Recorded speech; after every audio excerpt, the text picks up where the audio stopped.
Welcome to the Tech Egg. Don't get scrambled. Enjoy the video. In this video, I will explain how to use a mint curling iron. First, make sure your hair is completely dry and free of tangles. This prevents damage and ensures even heat distribution.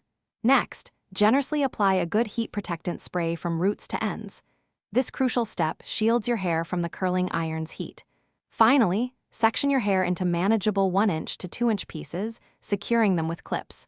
This preparation is key for beautiful, lasting curls. Now let's get to curling. Take one section of hair and open the curling iron's clamp. Place the hair near the base of the barrel, then close the clamp.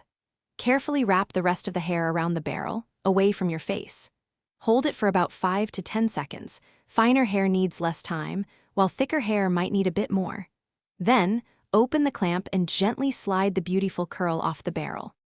Once you've curled all your sections, the next step is crucial for longevity.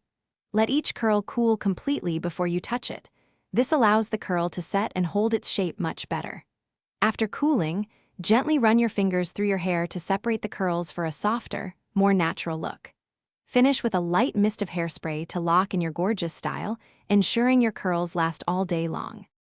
To ensure your curling iron lasts, and for your safety, always unplug it immediately after you're done styling.